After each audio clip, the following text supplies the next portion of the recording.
You ready? Yeah. All right, we're here with another episode of Kino with Khan. What's that name? What? Kita? Kino with Khan. Kino. Nobody knows the name of this podcast and they come on Kino, it. as in chemotherapy. Kino, no, not the chemotherapy.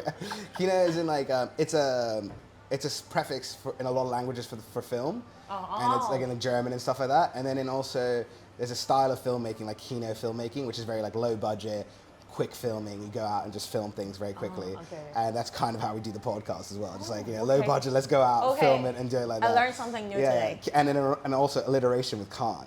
So, yeah. So that's Kino with Khan. Kino Khan. And it's we're doing another episode of Kino Khan, sponsored by The Aftermath. Mm-hmm. They just don't know about it. You sponsored them. And we're here with the one and only Vanessa, a wonderful comedian, social media influencer, actress, everything. Vanessa's here with us today. Yeah. Hello, I'm Vanessa. And she chose for her film a 1994 classic, a cult classic, I'd say, because it divides audiences a lot. Natural Born Killers. Yeah. So, why do you? I honestly, like, again, I said to you before, like, I didn't anticipate you picking this film, and I'm super glad you did, because you remember HMC? Did you ever have HMC growing up in Hong Kong, like the channel? HMC? HMC. HMC is another... Yeah, it was like a movie channel on the TV back in the day. And it would come, Natural Born Killers, when I was growing up, would come on TV a lot. But it's like Hong Kong TV, it's like TV, so a lot of it was censored. And then a lot of it was just like I was never really paying attention. So I'd never seen the movie all the way through. So I was quite happy to like watch it all the way through today. And I was wondering why, what made you think that this was the one for you? Oh, because I remember, because I have this particular scene, the Mickey and Mallory, and then they're getting married on the bridge, and then they're just cutting their hands, and then at that time, so I had a acting teacher, and then one time when we were just discussing about a monologue we're doing, and then he talked about this movie to me. He recommended this to me, and he said that movie is literally just you. I'm not sure if that's a compliment. That's totally not. But then I was very young. Okay. About this time, if I watch it like a romantic movie, I don't think that is that romantic anymore. You first watched this. Okay, before we kick off, just for the people who haven't seen the film, can you give us a 1 to 2 minute recap of the film and what happens in the film? Okay, I try. So the main character Mickey, and he's a very cruel man, and he kills people, and he's very violent, and then he met a girl called Mallory, and then they got together, and then Mickey killed her parents because her parents are very abusive, and then they start hanging out. No, they start killing people as a couple, and then they were a very powerful, cool couple in that movie for the audience in the movie, for the people in the movie, and then somehow they become a very mainstream popular icon because of they being very violent, and it's quite fucked up. And then after they killed so many people that they got into prison, and then other people they wanted to tell their story because it's for, what is it in English? It's for TV. It's a media sensation. Yeah. So people just want to talk just like them because they are very popular, and then it's not quite. I have a trouble of telling the story recap. So if I'm telling the wrong thing, then you. No, I'll jump in. Don't worry. And then there's the other guy who's a media person, and then he Robert Downey Jr.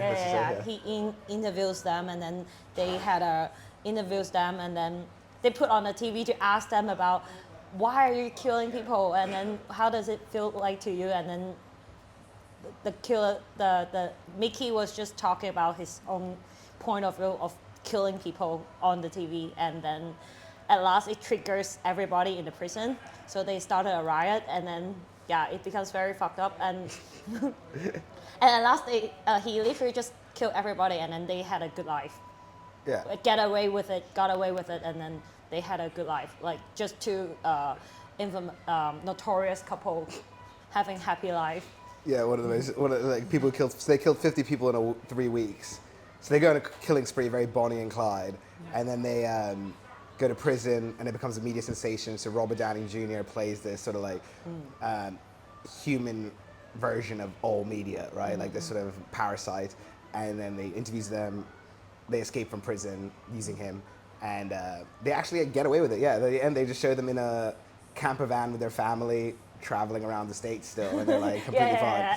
That's the last scene. And it's also the 90s. It's not like, you know, maybe in the like 60s and stuff where like it was harder to track people. In the 90s, I feel like you wouldn't get away with this. Like, you know, police is all right. But then that movie was in the year the scene was in 90s, right?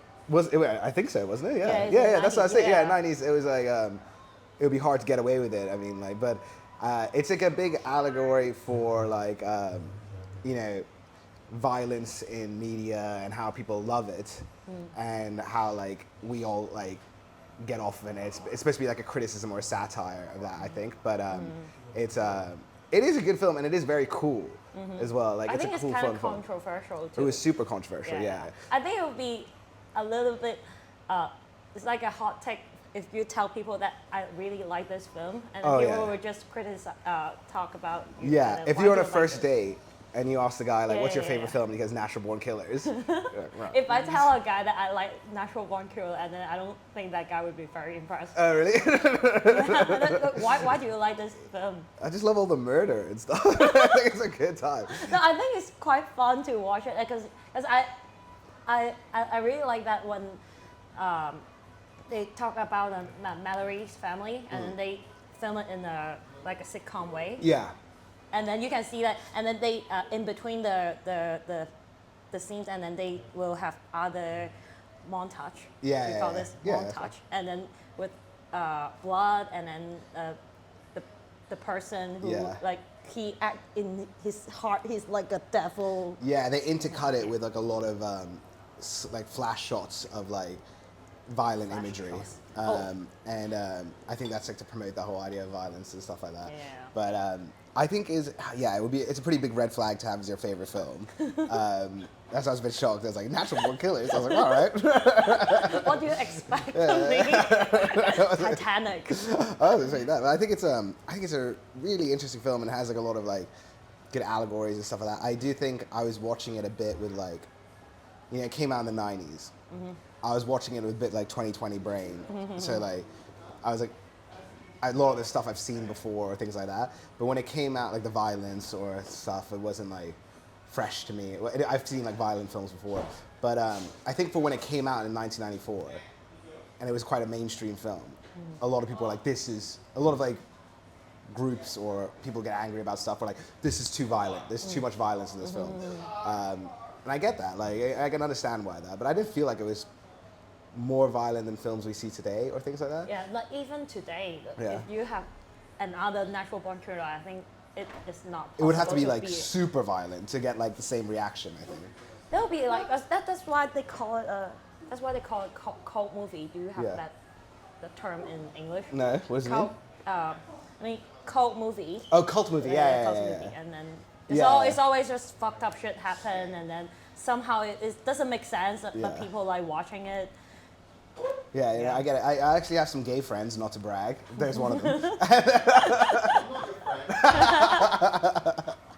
I have some gay friends, and they love this film, not for like the film part or anything like that. They love the Mickey and Mallory. Mickey and Mallory's outfits so much. You know, like especially the guy, he's always wearing like these mesh tops and stuff like that. He has this red trend, like see-through top. Yeah. And it is kind of sexy. It is kind of gay. Okay. And I don't think anyone, if they're wearing on street nowadays, people would think that, oh, you're cool and then you look hot. I mean, you'd have to have the body for it. I thought about it while I was watching the film. I was like, I think I'd wear that. But then I was like, I have to hit the gym a little bit before I can go and wear this mesh shirt. And I wonder how people get so fit back in the 90s. Yeah. Because at that time I don't count my macros and do like HIIT or something. It's just cocaine. Just cocaine all the time. But then he's still so bulky. But then for the girl, like she's very skinny.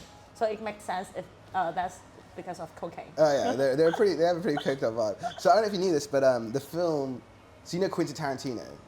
I like Tarantino. Yeah, so Tarantino originally wrote the film. Yeah. And then it was like one of his first films, and then he like couldn't get it made because he was like quite starting off, so he sold it to someone else for like 50 grand, and then they ended up giving it to Oliver Stone, who ended up directing it. And I think you can see that, like the ultra violence and stuff. I mean, Tarantino's violence now is toned down because everything's a bit more violent now. But at the beginning, like Reservoir Dogs and stuff, it felt like really violent. And I think you can see that sort of violence. I do think that's one of my criticisms of the film is that like, okay, like I feel like if me and you wrote a film together, it'd be a good film, you know, like we're writing together. But if I write a film and then you take it from me and then you rewrite it, I don't know why, I feel like rewrites to this level, the film gets lost a little bit. So the original film was supposed to be more from the perspective of the journalist. He was the main character, like trying, like learning about these people and then becoming one of them and then not being accepted by them. And I felt that sometimes, like this film was a bit like, not the editing, which was supposed to be like that, but like the actual story was a bit mixed up. I don't know if you felt that as well. They make it into the point of view from the story about Mickey and Mallory. Yeah, they make a story about Mickey and Mallory, and also just feels like sometimes we're just like a bit like 10 minutes will go by and I'll be like, what? There's not been like much pushing forward, you know? It's just been like lots of shots and stuff like that, but where's the narrative story that's going forward? But I think that's the fun part for me if I really? watch this kind of movie, that I know that is just violence. Yeah. And then fucked up shit happens, and I just love to see these two characters being cool and hot. And I don't care about much about like, oh, it's 1 hour. How come it's not the next plot yet or what? Wait, so I was thinking about this before. So I know Woody Harrelson as Cheers, the sitcom, and then like later on like True Detective, all this sort of stuff. He's in my head though. He's always like an older, drunker, higher guy. I don't know why. In this film, is Woody Harrelson, who plays Mickey, hot?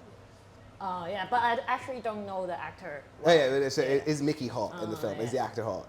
Did you find him? Woody. Yeah, the real actor's name. But did you find the actor hot in the film? Is he a sex symbol? I thought he was kind of sexy. It's not hot to me because I don't like two guys who are too fit. That gives me pressure. I was watching the film and I was like, so I've seen him as like a sitcom actor and like also he was doing a lot of sitcom. Yeah, He was like just doing he was in one of the stuff. biggest sitcoms ever in the 80s called Cheers, and he was like a bartender. And then he's like now in like lots of like pedigree stuff. He's a bit older and stuff. So I don't know. I was watching the film and I was like, oh my god, Woody Harrelson used to be fucking hot. I was like, But did he get more fit because of the film, or he I think just that's what he hot? might have looked like when he was younger. I think I just didn't know because I was born after this film came out. So I don't know. Yeah. Well, that movie was 1994. Yeah. And I was like, fuck, he's kind of hot in this film. And I was like, watching this film. And the sunglasses and stuff, they were cool. Like when he wears the circle sunglasses, I thought they were cool. I think that's part of like the sexification of violence, you know, that sort of, they're like making violence sexy because that's what the media does. But at the same time, they're doing it. So I was a bit like lost on that. But I think they intentionally make these two people so hot. Yeah. Because they have to, in the movie, the people in the movie, and then they all think that they are just cool and so they have to look hot. They cannot be ugly. Yeah. But I think that happens anyway. Like every time there's like a new Netflix series about a serial killer, everyone's tweeting like Jeffrey Dahmer's kind of fucking hot. It's like he's eating people. But I think they're good enough. They're clever enough to differentiate. Oh, he's hot and he's a bad person. He does bad things. I don't know. You said there's a documentary about this that like serial killers in prison get the most like marriage proposals. They get like people writing letters and stuff like that, being like, "I'm in love with you. I want to have your babies. Please let me." And in some American prisons, you can get what's called a conjugal visit, which is like a sex visit. Sometimes depends on your behavior. So a lot of them are like begging these serial killers, like, "Can I be your sex visit?" Wow. That's like a real thing, and that's what this film's about. Like the sexy part of violence, and like America is quite obsessed with violence. You know, that's what I think that was the point of the film. It was quite heavy-handed. They're like, you know, look at the media, they fucking love it, you know, and people are outside being like, I love you, Mickey and Mallory, and like, you're my favorite. Someone had a sign that said, murder me, Mickey, and it's like, all right. Like, and it sounds stupid, but at the same time, that's what really happens, I think, with a lot of these, like, like big violent cases, especially in America. And it's a bit foreign to us because I grew up here, like we're both Asian, so like we don't have that sort of like. But even violent if the past. serial killer is ugly, do people still want to be? I actually don't know. That's a good question. That's a good question. Because I imagine if the in Hong Kong, like Yeah. in the Asian area, if there's a guy, he's a serial killer, and then will people still want to like have a sex visit or still want to? That would be quite funny. Fuck him. You can bring back, like, you can't introduce your parents to. You can introduce your parents to a serial killer, but not a fat serial killer. Then it's like, oh my god, fat unemployed serial killer. Oh my god. At least have something going for you, brother. You gotta have one trait that we like. But it's also because, but that is just America. I think so, and then I think there's this scene, right? So where there's this scene where they have the Native American tent, and they're like The American what? the Native American tent. Oh yeah, The like Indian. the Indian tent, and they're there, and I think it's a commentary on this, but like they're there, they've been accepted in, they're giving them food and water. This guy's like, hey, these people are kind of fucked up. He's telling his grandson, like, you know, fucked up, and then they're tripping out, but then he ends up killing the guy who took him in, and he gets very upset about it, and it's like this guilt that carries forward, and I thought that was like a very heavy-handed like metaphor for the actual American history, which is like these fucked up people from Europe, mostly England, came to America. They met the indigenous cultures, and then they like were accepted in, and then they end up like killing them, you know, and then that guilt. Like, if you start your history with such a violent, if you start your nation with such violence, right, it sort of carries forward, I think. So, I mean, like, this is just a bit of a theory that I'm coming up with right now, but like, I don't know. But if you have such a violent, like, nation, that is, your nation's built on this sort of violence, and you always try to hide it as well. And then America has continued to be like an ultra-violent society as well, right? Like, they have the most murders per capita, like, there's a good metric for safety, which is femicide, which is like the murder of women. Because like murder of men happens in like gangs and stuff like that, but murder of women is like actual, more likely random violence. And like Hong Kong has, I think, the bottom 3 femicide in the world, like just random violence. But in America, it's like higher than India, because it just shows like, and I love that India's the bar of like violence against women, India. So if talking about like violence against to women. Yeah. So India has the highest. No. I mean, like India's got a bad reputation. Yeah, and and they do have a lot of violence to women. What I'm talking about, like, is femicide, which is the murder of a woman. And usually that stat is quite close to like random violence, right? Because like, say if you have, like, obviously India's like sexual assault or things like that isn't really high, but like women murder, murder of a woman is quite well linked to like random violence, and you know, those sort of crimes that happen in India are like quite like people know the person, but femicide, like it's usually like someone you don't know. Like, it's more likely linked. So, and America has a higher femicide rate than even India, which is like a pretty low bar to begin with. I'm not saying India's good. I'm just saying like America's worse. But yeah, so like America is such a violent country, and it's always remained to be so. And there are people who claim that like because of how they started, like from killing the Native Americans to like you know, putting down slavery, all this sort of stuff, it's like a very violent history of a very young nation.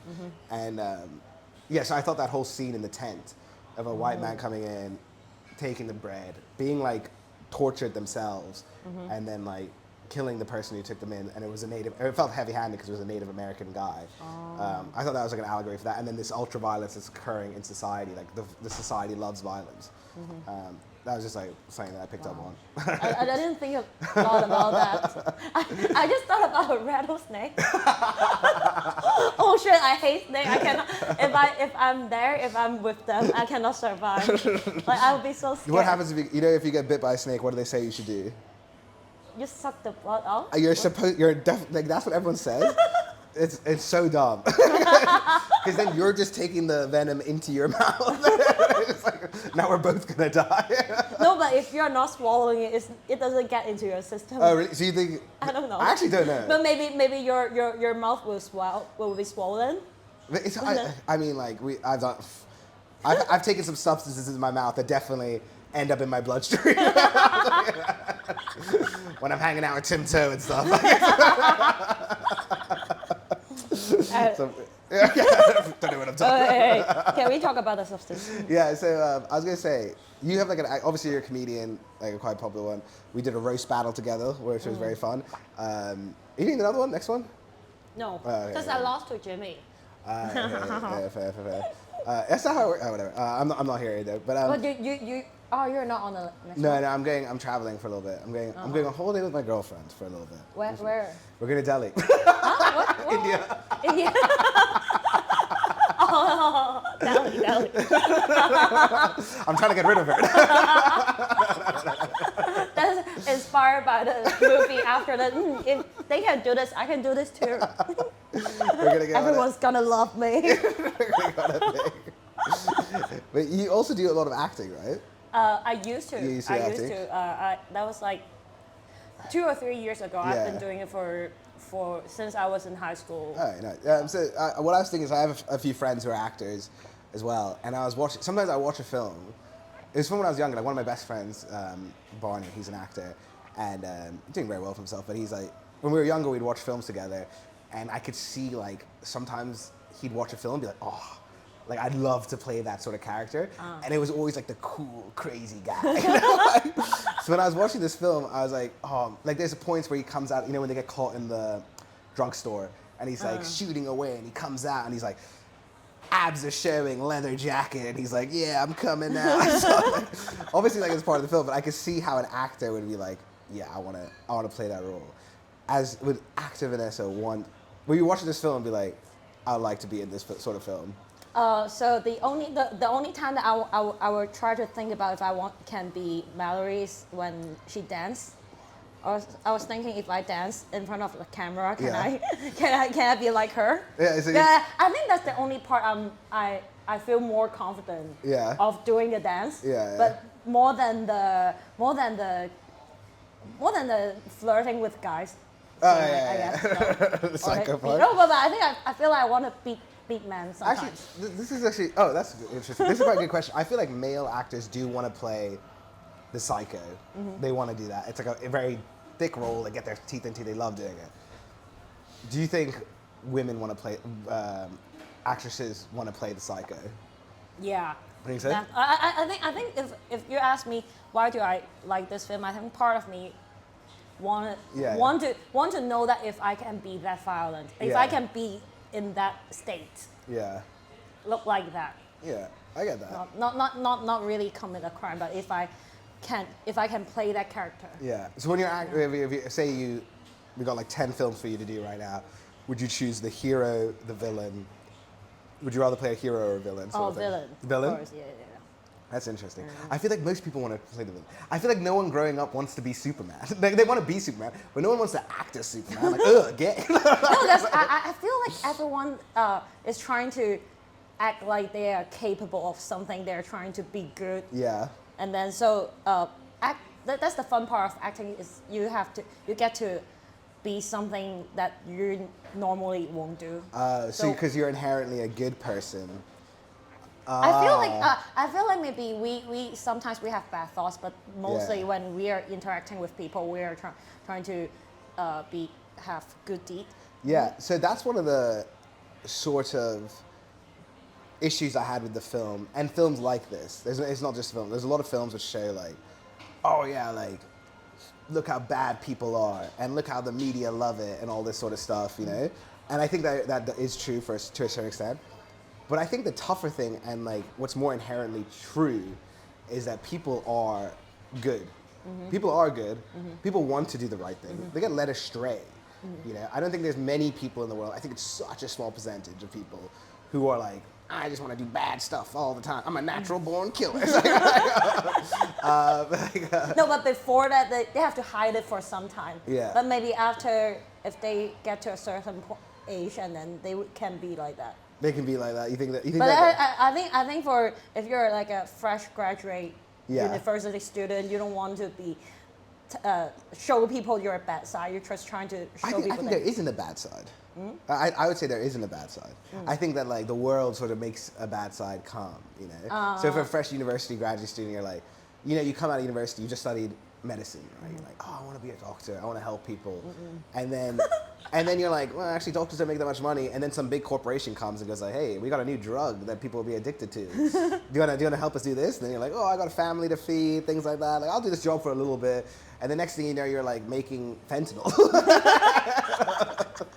But what if you're a university student studying medicine and then your professor asks you, why do you want to do, and then you tell them because I wanted to make cocaine. Does that make sense? That's a hero. But that's not socially acceptable. Yeah. Oh, that's why. Because the other I like talk about this. Yeah. And then I remember I really like Breaking Bad when I was in high school. So I think it's the same accents because he's a math teacher and then it's supposed to be very educational, but he ends up to be selling drugs. Oh, he's a chemistry teacher. Yeah. He starts doing this drug selling, but he gets pushed into that life, and he becomes more and more violent. Oh yeah, but because he has to make money. But these are also like film. I mean, I get what the film is saying about like media loves violence and like bad people going bad, Breaking Bad, if you will. but then, that's not funny. Okay? But then I feel like inherently most people on the street are quite good, and that because of that, those stories aren't as interesting, you know. And even when you do make them, like say, you ever seen Ted Lasso? No. You know what I'm talking about? It's like quite a famous TV show. It's about a football manager, but he's just like a really nice guy. I hate it. It's not good. Okay. But it won loads of awards and stuff. Okay. Because I don't think it's hard to like watch stuff where it's like, there's not much drama or like interest in watching someone trying to be good. Because it's like, I'm already doing that myself, brother. I don't need to watch you do it. But I think there are some like Scrubs, for example, is like the doctor show has like a lot of like people trying to be good. Or the new Superman film, he's like, I'm just trying to be a good guy. But I think that's more the norm. There's more people trying to be good than there are like, and I think we also, when they say like the media loves violence, I think less so nowadays. Like we have so much war, all this sort of stuff going on, and I think people like, you know, sometimes, actually no, people prefer. Well, they prefer verbal violence now. They prefer verbal violence online. Do you get a lot of negative comments online? A lot. Oh, really? A lot. What do you not read them, or do you just like? Sometimes I try to when I first encountered these comments, I really absorb it. Oh, really? Yeah, and then it makes me feel so bad. I think specifically you're not supposed to do that. But then nowadays, I try to find a funny, like, why would they say this? Something like that, and then try if I can make this into a joke. Yeah, that's a good way to do it. And also like commenting on other people's stuff like that is like, you're a loser. But that's very stupid. I don't. But sometimes I wanted to like. I feel if people can just like random leave hate comments on other people, can I do this sometimes if I want to? If I like, sometimes you just have the impulse of leaving really stupid, but then it's quite criticizing comments on other people's stuff. Yeah, but I hold back. There's you know the comedian Tom Segura. He's like an American comedian. He's quite big. On his podcast, he goes through. Oh yeah, I know the big guy. Yeah. And he goes through. He'll like find like a very nice Instagram page of like someone who's like, you know, like a little fat or something like that, and they're like, yeah, we're gonna go to the gym and work out today and like try to get fit. Very normal, very fine. And then all the comments are like, fuck you, kill yourself. It's like, well, he's not doing anything wrong. But fuck then you, fat piece of shit. But is that becomes a way that the people how to communicate, like interact with him? I don't think these are real interactions. Like, you know, like. So those people are not his fans. This is on different other like random pages. He finds the comments. So it's like a random person with like 10,000 followers who's like doing like a fitness thing, even though they're a bit overweight, and then all the comments there are like fucking mean, and then he watches them on his podcast and he's like, this is crazy, right? But I think those are like people like letting things out from their own life, because no one will talk like that in real life, you know, like. Yeah, they don't get to talk like say stuff like that fucking crazy, in real life. I've never left a hate comment, only on your page sometimes, but Maybe after this podcast, but after you talk about going to India.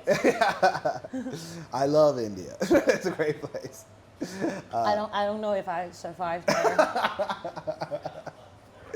Depends where you go. I think for like Asian Asian girl, we're very well protected. Yeah. Because everyone will tell you about, oh, this is very dangerous. Yeah, but they will say slurs to you, What, like racial slurs. What do you? They'll be like racist, but it's not like in a mean way. Oh. It's kind of like the way Chinese people did as well in Hong Kong and stuff. Because I grew up here as well. Like sometimes they'll just say it as a matter of fact. Like when I was here, I'd be like at the outside school getting some tuna fried rice, and I order it, and then I could hear them being like, "Oh, tuna fried rice, like for a chubby Indian kid," and I was like, "What the?" I was like, you can't do that. Why'd you ask for my name? The order. Did you tell them? Something like that. Did you tell them that's offensive? No, because they don't mean it like in a bad way. It's just like especially like Cantonese people, Cantonese women above a certain age, they're just like very matter of fact, right? They're genuinely like being like, "Who's that tuna fried rice for?" It's for that Indian kid over there. They're not trying to be mean or anything like that. Okay. I actually saw this video of a woman, like an American woman who's a bit overweight, and she came to Hong Kong and she was vlogging, and she was complaining that like she's like quite a bit overweight, and she'd go into stores and they'd be like, "We don't have anything in your size here," or she'd be outside and then people like an auntie would come up to her and be like, "Oh, you're quite fat," and she's like, "It's so bad," and I was like, "It is bad. It's rude for sure. They don't mean it badly." You know? Like, it's just, They're not saying that, oh, you're fat, so you're a loser. Yeah. It's just stating the They're fact. just like, "Oh, look at you, you're fat." And that's like, I think that, whereas like I feel like Indian aunties, they mean it to be mean. In Indian aunties. Yeah. Oh, They'll be like, how? "You're fat. You should kill yourself." Okay, I think that's for. That's my That's experience. not for Yeah. Asian. You mean so do you think that Asian are more kind? Yeah. Even when they're offending people? Maybe because they never mean. maybe because I'm not related to any of them, but they're like all quite nice about it, you know, like, all the time. Yeah, like I remember I went to boys' school. I come back to my like friend. I come back to Hong Kong. I go to my friend's house, and then they'll be like, "Oh, you're looking taller there," or they'll be like, "Oh, your like hair looks messy and you look kind of ugly right now," and I'm like, "Fair enough. Good to know. Thanks for giving it to me straight." Clearly, I haven't seen that auntie in a while. I need to get a haircut. But I don't know. I think it's always like nice. I think people like, yeah. I think people are more inherently like quite kind than this film would show. I think they're like, it's criticized. This film, Natural Born Killers, is like criticizing violence and glorifying violence. At the same time, it's also glorifying violence a lot. But it's more like a satire. Yeah, but how much is it like? How satirical can you go without like? I do think Tarantino's version would have been better if we followed the journalist. the journalist Yeah. all the way through, or also we sort of skate over. I could have done with a bit more romance. Oh, so the problem is because of Mickey and Mallory are too attractive. The problem of whole film. If they're not that attractive, and then people will be more focused on the. If they weren't attractive, no one will give a shit about this story. But so they have to. So it's a point that the director cannot lose. Yeah. Oh, they care about violence. Make them. And then the people, and then we won't believe that people would actually love them so much. Yeah. Yeah. I think so. Yeah, I think so. I love your question earlier. Like, do the fat serial killers get letters? I don't know actually. I only hear about the other ones. Because I don't from the serial killers I saw like happening around my generation. I don't see anyone as hot. Which serial killers were your generation? No, I don't have a name. I don't have a name. I just saw the news, and then I don't think that I want to. Oh, I saw this guy on the news. I want to fuck him. Did you find this film funny at all? This film? Yeah. Yeah. I thought there was like some really funny very moments in it. entertaining to watch it. I just love watching the violence. Oh, Yeah. well, so many girls. And then they're starting a riot in the prison, and I was thinking, whoa, that takes like from the production side, and I started thinking about, wow, it's so hard, so much to prepare. This is killing the budget. Well, how much do they make? How much do they spend on making this scene? So this film was, I think, $30 million. 30 million USD? Yeah. 30 million. Wow, Yeah. something. Wow. And okay. then made 110, which is like a success, I think. Success, yeah. Doubled. Well, yeah, it's definitely a successful film. It got like very mixed reviews all the way through. But I don't know, I think it's worthy of, I think it's definitely like, it's worthy of the status of a cult classic. I think if we both went to the cinema in 1994 and watched this, it would have been like, whoa, what a film. But now I've seen like so much, like it's like obviously a lot of films have taken from it and things like that, so it's become a bit more, you know, sanitized. It's like cleaner now. I'm like, oh, okay, like yeah, I get it. They're two fucked up people. All right. And I remember after that film came out, actually in America, there's been other crime happened. Oh, you think so? Happened because of the film. Oh, people copying it. I think so. Oh, really? Yeah. That's it. always like. So there was when the Joker movie came out, people were like, oh, some people like dressed up as the Joker and stuff. Oh, it was that guy who shot up a cinema. Oh, in America. So someone did. Yeah, he dressed up as the Joker and went and shot people in the cinema. Ooh. Very cool. That means maybe America make good films. Because I don't know if there's some like crime film in Hong Kong. Like, everyone will go do it. And then people will start thinking that, oh, I should kill someone. Well, you know what? I should join a gang. You think that's a testament to how good their films are? Maybe just Asian people are more reserved. They're more reserved. So yeah, they don't it's also think like about it. just more practical as well. I don't know. Like I always like I don't know. Like I grew up like walking around Hong Kong. I never felt like unsafe in any way, but. I mean, it's very different, right? It's a very different like place, but that's why. But now because of that, I walk around other cities, and I'm like, man, what's gonna happen?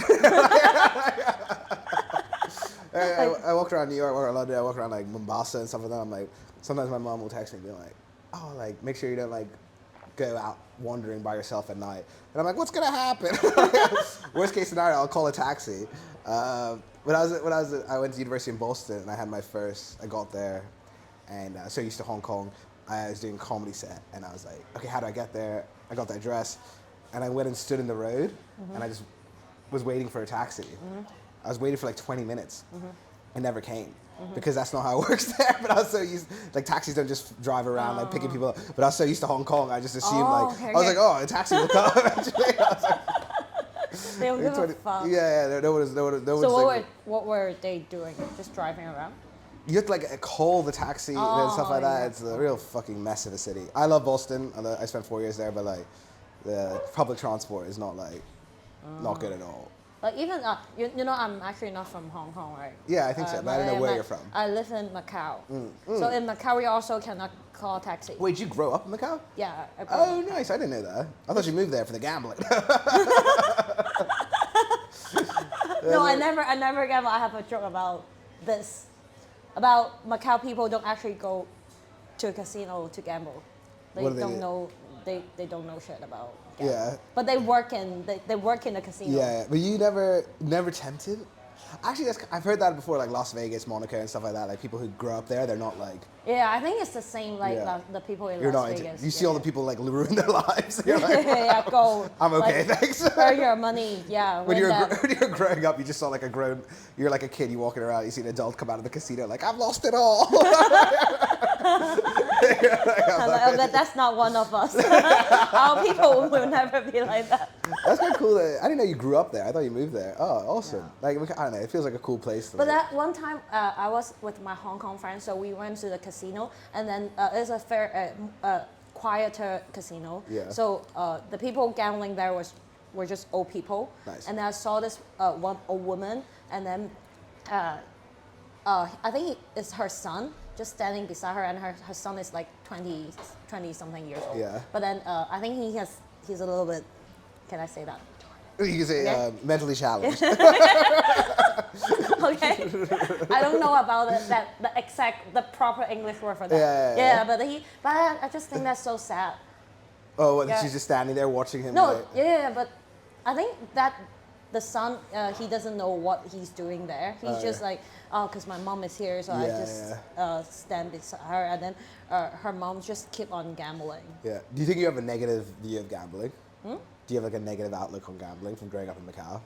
No, but I think that there are some people in Macau, they will really gamble and then they lose money and then they Yeah. have to borrow money from other I think gambling could be quite fun, but then like in London, they're like, for example, like at every corner there is a betting shop where you can go in and like quite fun. Say there's a football match on, I'll put on £5 on who's gonna win. But when you go in there, it's also like it's quite depressing. It's like a lot of people who are like betting on every single like horse race and stuff like that, trying to make it back, and it's like, oh, this is like a bit heavy. And what I found out as well is I have friends who are professional gamblers. If they start winning too much money, they close their accounts. The company will close their accounts, which I think is unfair. If you're willing to take everyone's money, like if you're willing to empty out someone's bank account, you can't like shut someone out when they're winning. If you can punish them when they're losing, you can't cut them off when they're winning. I think that's very unfair. I don't know. But they're just trying to stop them from becoming too crazy. Because if you're winning, they'll kick you out. I think that's crazy. Like if you're losing, then they But if they're losing, they're like, yeah, come on, keep betting. You know, like you'll figure it out. So I find that all quite unfair. But okay, we don't know about casino now. yeah, natural born killers. Natural born killers. Natural born killers. Woody Harrelson hot. Violence sexy. What do we want to talk about? Well, exactly. I thought the performances were really good though. Oh, and You're the actor. You tell me. What do you think of the acting in the film? the acting in the film, well, it's already very impressive. Yeah. Like I cannot imagine, like if I see Mickey and Mallory, in real life they're very normal people, and wow, it just blows my mind. And when I watched that interview, I saw them discussing how do they get into a character, or like, how do they work, how did they work on this film. And then I just, whoa, you look too normal. No, it's just amazing. I don't know, because I think nowadays, I think at least my generation, the people, the actors, actress, we don't always get role that is so crazy. Yeah, I think it's just a topic of the, because in Hong Kong nowadays the films are more like down to earth, more grounded, like the reality, Yeah. like any other person you encounter. Yeah. It's not that you have to. It's not always a psycho movie. There's so much. I mean, it goes through phases. I think like right now, I think like even Hollywood's quite like grounded, especially with things like A24 and stuff. It's not like no one's playing like over the top characters. My favorite one of those is always like Jack Sparrow from you ever seen Pirates of the Caribbean? That's like one of my favorite over the top characters. Like he read the script, he came in, he was like, I'm gonna do all this. It's like, oh, fantastic, you know. It's not very violent or anything, but it's I think it's like what you bring to the role a lot. But yeah, I don't know about Hong Kong casting or things like that. If it's like very like grounded stuff. So you'd rather play like a wacko than a like grounded character, like a realistic character. Oh, Around to the far corner of the stage. maybe for now it's more realistic character. Realistic character.